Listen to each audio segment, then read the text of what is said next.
Hello everyone, I Jhalak Patel, Assistant Professor at LG Institute of Engineering and Technology in the Department of Electronics and Communication, welcoming you to the session of Power Electronics. Today I am going to discuss first about the Unit 1 IGBT applications and then comparison of IGBT with various power devices. Then we take quick revision of Unit 1 and then start Unit 2 with basic introduction and half wave control rectifier. So let's start the session. First of all, in the last lecture we discussed about the IGBT, its characteristic, its pros and cons. So today we discuss about where IGBT can be used. So first of all, it can be used in a switch mode power supply. It can be used as a UPS system, uninterrupted power supply system, as a AC motor controller, because in this gate control is there, so it can be used as a AC motor control, in a DC to DC converter choppers, or inverter, means to convert DC into AC. So these are the list of applications of IGBT. Now, how IGBT is more advantageous compared to the other power devices. So first, let's take the comparison with BJT. So first of all, as we already know that BJT is a current control device in which the collector current depends on its base current as well as the junction temperature, while in case of IGBT it is a voltage control device. So this way IGBT is more advantageous compared to BJT. Even it has the higher switching frequency, means about 20 kHz, which is comparatively higher than BJT. Due to this higher operating frequency, its time period required is very less compared to BJT, because frequency is inversely proportional to time periods. Due to this high level of frequency, time required is very low, and because of it, it has a faster switching compared to BJT. It can be easily connected with parallel connection. We already discussed in the previous lectures that in case of BJT as well as in case of MOSFET, we have the problem of parallel connection. In case of MOSFET, we have seen that the MOSFET has the problem of current imbalance that cannot happen in case of IGBT, because it is easily connected in the parallel. Even it do not require the snubber circuit. Even IGBT has the higher switching speed, and it affects the dV by dt and di by dt, but we do not require any protection circuit or snubber circuit for IGBT, while in other power devices like SCR, TRIAC, or maybe BJT, MOSFET, this type of snubber circuit is required for dV by dt as well as di by dt protection. The next comparison of IGBT is with MOSFET. We already see that we prefer IGBT over MOSFET because of its on state resistance. Its on state resistance is low, and because of it the voltage drop is very low, and it can handle the higher power than the MOSFET. So these are the list of we say that advantages of IGBT over MOSFET. One more advantage of IGBT over MOSFET is same, the easy to connect in a parallel connection.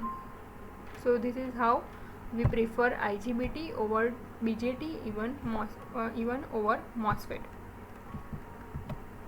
This is the end of unit number 1. So let's review the whole unit number 1 quickly.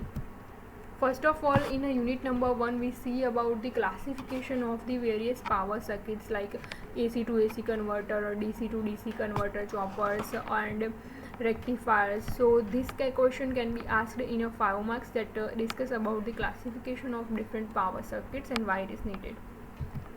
Then we discuss about the power diode, that how it is generally preferred over the normal PN junction diode, its characteristic and applications. Then we discuss about this SCR, means silicon control rectifier, In this silicon control rectifier, we see that this SCR has the advantage by providing the gate terminal. So in case of SCR, the difference is the one gate terminal is present in case of an SCR, so its operation is much controllable as compared to the normal power diode. Next we see about the MCT, MOSFET controlled thyristor. In this case we see that how one MOSFET can control the transistor, or how MOSFET's biasing or MOSFET voltage apply the one transistor, maybe NPN or PNP, and its turn on and turn off process, and how it is generally preferred because of MCT is one type of voltage control device. Then we discuss about the TRIAC, means triode for alternating current. In case of TRIAC, we see the characteristic of TRIAC with two quadrants. It operates in a two quadrant. First quadrant and the third quadrant depends on its terminal MT2 and MT1 and the polarity of gate terminal, whether it is a positive gate current is flowing through it or a negative gate current is flowing through it. So these are the characteristic of TRIAC. Then we discuss about why we prefer TRIAC over DIAC. So in case of DIAC, we see that in case of DIAC there is no gate terminal, and because of it does not provide any control of its operation. So DIAC is mainly used to trigger the TRIAC. Then we discuss about the UJT. To trigger the SCR, UJT and its characteristic. UJT means unijunction transistor, so it can also be asked in a 5 marks question, or maybe separately asked the characteristic of UJT. Then we discuss about the protection circuits. These protection circuits can be asked for either SCR or in a TRIAC, because in both SCR as well as in a TRIAC the very high value or very high switching speed is there, and because of this switching speed the high dV by dt and di by dt protection is needed, and because of it this protection circuit, which is called as a snubber circuit, is required for it. Then we discuss about the power MOSFET. In this section we see that why we prefer power MOSFET over the normal MOSFET as well as over BJT. Then we discuss about its operation, creation of inversion layer and creation of a depletion region. Then we also discuss about its pros and cons. So this question can also ask in a 7 marks, detailed construction, operation and the characteristic of power MOSFET. Then we discuss about the IGBT, insulated gate bipolar transistor. In this case we discuss about how it is generally preferred over MOSFET as well as over BJT and other power devices. We then discuss about the types of IGBT, non-punch through and punch through IGBT, followed by its operation, advantages and applications. So this is a review of chapter number 1. If you have any query in unit number 1, you can message me on a WhatsApp or mail me. Now let's moving toward the next chapter, which is chapter number 2, which is control rectifier. So in this chapter, first of all we see that why we use control rectifier. Obviously in the unit number 1 we discussed that the rectifier, the main purpose of rectifier is to convert the AC into fixed value of DC voltage. Then we discuss about different types of rectifiers. Here the term controlled rectifier is there. That's why in a normal rectifier we use the diode. Here the control rectifier is there, so we use the another power device that we discuss later on. Then in this chapter we discuss about the full wave rectifier circuits or half wave bridge rectifier circuits, different one phase rectifiers and 3 phase rectifier circuit. So let's start with the introduction of this control rectifier. Mainly the use of rectifier is to convert the AC voltage into fixed DC voltage. Now in case of normal rectifier, the purpose is to convert the AC into DC with no controlling device, means you can use the diode, but here the control rectifier is there, So we use SCR as a controlling device because already we discussed in a unit number 1 that SCR has a one control terminal as a gate terminal. So we use SCR as a control device over here. The use is simple and less expensive. Here, by using the control rectifier, whether we use the half wave control rectifier or full wave rectifier or maybe the another bridge rectifier, generally the efficiency is nearer to 95% can be achieved. That's why we use the control rectifiers over normal rectifiers. Obviously it can also be asked as to explain AC to DC converter, so you have to explain about this rectifier circuits. This is the circuit symbol of control rectifier. Here you can see that it converts AC to DC. That's why over here AC input is there and DC output is there. In between SCR is drawn because control rectifier, that's why SCR is drawn. So this is the circuit symbol of control rectifier. Now next is the classification of single phase rectifier. First we see about the single phase rectifiers, and once it is get completed then we discuss about the three phase rectifier. So first, in case of single phase rectifier, it is mainly classified into two categories, HWCR and FWCR. HWCR means half wave control rectifier and FWCR means full wave control rectifier. Again, full wave control rectifier is divided into two major categories, that is midpoint configuration according to its configuration. If it is connected with the midway, then it is called as a midpoint configuration. And this next is the bridge configuration. Bridge configuration is again divided into two types, which is semi and full converter. In case of semi converter, its operation is only in a one quadrant, while in case of full converter, its operation is in all four quadrant. We see the detailed configuration as well as operation in the next lectures. This is a simple classification of single phase rectifiers. This can be asked in 2 marks. So let's start with 2 pulse converter with firing angle. This is the common structure of the various 2 pulse converter. Over here in this classification, 2 pulse converter are all this. FWCR is normally called as a 2 pulse converter. Why it is called as a 2 pulse converter? Because in this it operates in a both cycle, a positive half cycle as well as in a negative half cycle. So it operates in a both phase. That's why it is called as a 2 pulse converter or full wave control rectifier. In case of HWCR, half wave control rectifier, it operates either in a positive half cycle or in a negative half cycle. That's why it is called as a HWCR. So midpoint configuration, semi and full converter are the type of 2 pulse converter. Over here the firing angle is important. This firing angle, if you remember the unit number 1, in the classification of power circuits, we denote this firing angle as alpha, that some waveform are cut down with this alpha firing angle. So firing angle is mainly related with the turn on time, and it is in a multiple of omega t. Means if you change the sign multiple of omega t, then this firing angle can also be changed, and it is generally measured with the zero crossing. Whenever the waveform meet the zero, then this firing angle also generally change like this. In this case you can see that the AC supply voltage is that, and if this firing angle alpha we mention, then in case of simple rectifier, full wave rectifier, there are 4 SCRs are connected.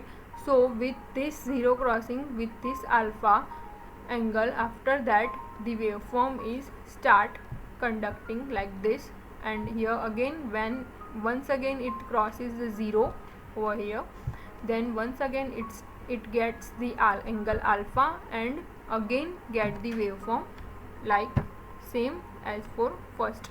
We see about this waveform in a full wave converter in a detail. In short, this firing angle gives some space with the angle in multiplication of omega t, and it is related to the turn on time of circuit. Now HWCR. HWCR, the full form is half wave control rectifier. The normal circuit diagram of half wave control rectifier is like this. Here, over here, the single phase supply, AC supply. You can name it as E or V. Here, the E is, if you mention the E, then it is EM sin omega t or EM cos omega t, where EM is the maximum voltage applied. Here, the SCR is connected as a control circuit. In case of normal rectifier, normal half wave rectifier, here diode is connected, but we require the control operation. That's why we connect over here the SCR. Here HWCR is with common one resistive load is shown. Here it is also possible that in place of resistor, here resistor as well as inductor is present, or resistor and capacitor is present. We see about these cases later on. Over here we take only resistive load. So because of this resistive load, first when SCR is on, the circuit diagram, equivalent circuit diagram is like this. When the operation is from alpha to pi is considered, that we see in the waveform, and when SCR is off, it acts as an open circuit, and its equivalent circuit diagram is equal to like this, and equivalent voltage is equal to almost 0, while in case of when SCR is on, it acts as a closed switch, and equivalent voltage or output voltage is equal to the supply voltage. Now let's discuss about the waveforms. So these are the waveforms of SCR.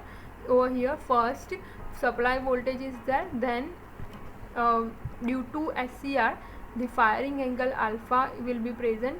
So this is one firing pulse in place of current. Here you can see that it is present with angle omega t. All of waveform is with respect to omega t. Load voltage is present after the firing angle. Whenever we give the firing pulse, then the load voltage will appear. Same way, according to load voltage, the current will apply, because V is equal to IR. So as the voltage appear, the current is same way as in the load voltage graph. So during the positive half cycle, SCR1 is in a forward biased condition. So the waveforms is like this. Here you can see that there is no negative half cycle present due to this SCR1 forward biased condition. Here the load is completely resistive load, that's why here the no lagging and the leading phase angle is there. Here load voltage is decreases, and load voltage decreases, then according to V is equal to IR, the load current is also decreases. And in the negative half cycle, the thyristor SCR is in a reverse bias, that's why it acts as an open switch, that we see in the last slide, that in case of reverse bias, SCR is open circuited and equivalent voltage is equal to 0. That's why over here the no waveform is shown in the negative half cycle. So in this way, the half wave control rectifier operates only in a positive half cycle and not in a negative half cycle. Now let's take the analysis of half wave control rectifier. First we find out the average load voltage across half wave control rectifier. So mainly if we define the E as a voltage of DC, then DC voltage is equal to 1 upon 2 pi, means we take the complete cycle. Here the angle is, here waveform is from, you can see that here the load voltage waveform is from alpha, here this term is from alpha to pi, that's why we take limit from alpha to pi in case of DC voltage. So 1 upon 2 pi alpha to 2 pi, here we take E dt. It is normally EDC is equal to 1 upon 2 pi integration E dt, but over here T is the, in term of multiplication term, omega t is taken, that's why in place of T we write over here omega t, means 1 upon 2 pi integration E d omega t will be taken. and normally the E is equal to Em sin omega t. That's why we put the value E is equal to Em sin omega t. Now let's integrate the above term. Then it will be like this: 1 upon 2 pi. Em is constant, that's why it is out of this integration. So Em upon 2 pi integration of sin omega t, integration of sin omega t is minus cos omega t. So minus cos omega t limit alpha 2 pi. If we put the values of this limit, then it will be like this: Em upon 2 pi minus cos pi, minus plus cos alpha, minus cos pi is minus 1 and already one negative sign is there, that's why over here the plus 1 is there, and plus cos alpha. So this is how one can calculate the average load voltage, which is EDC is equal to Em upon 2 pi into 1 plus cos alpha. So this is average load voltage. Now if we want to calculate the maximum value, then this maximum value is only possible when this alpha is equal to 0, because maximum value of cos is 1 when angle theta is equal to 0. So that's why we take the firing angle alpha is equal to 0. Then what happen is EDC maximum is equal to Em upon 2 pi into cos 0. So 1 plus 1 2 divided by 2. So maximum value of DC voltage is Em upon pi. Next is about average load current. We already calculate about the average load voltage. Now we want to calculate about average load current. So it is equal to I is equal to V upon R. So we simply divide this by term resistor R, because over here we take only resistive load, that's why EDC divided by R will be taken. So it will be like Em upon 2 pi 1 plus cos alpha divided by R, like this. Okay, so this is average load current. Next is RMS load voltage. RMS, root mean square value of load voltage, is taken. We already know that the root mean square value is taken like this. The square of the original voltage will be taken like 1 upon 2 pi integration of E square raised to 1 by 2. So we put the values over for E. So E is equal to Em sin omega t, d omega t. Here we again take the multiple of omega, that's why over here d omega t. Why this d omega t? Because firing angle is always the multiple of omega t, that's why we take d omega t. So 1 upon 2 pi integration alpha 2 pi Em sin omega t square d omega t raised to 1 by 2. So it is like this. Again this Em is constant, so it is out of the integration, like Em square upon 2 pi integration from alpha 2 pi sin square omega t d omega t raised to 1 by 2. Now we have to integrate sin square theta. Sin square theta can be write as 1 minus cos 2 theta by 2. So here sin square omega t is there, so we have to write 1 minus cos 2 omega t divided by 2 d omega t raised to 1 by 2. Now we have to integrate the term. So here 1 by 2 is there, 1 by 2 is constant, so it is out of integration. So term will be like this: 1 upon 4 pi, this 2 is constant, so it is out of integration. So 1 upon 4 pi integration of 1, there is no term of omega t, so integration of 1 is omega t minus cos, integration of cos is sin, so sin 2 omega t divided by 2. This 2 is due to this 2 omega t, like sin 2 theta integration of cos 2 theta is sin 2 theta divided by 2, that's why this 2 is here. So if we put the limit, then it will be like this: from alpha to pi. So first in case of omega t, it is pi minus alpha upon 4 pi minus plus sin 2 alpha upon 8 pi raised to 1 by 2. So this is the average RMS load voltage. In the next lesson we see some examples related to this. If you have any query up to here this lecture, you can message me or email me on my email ID. Thank you for watching.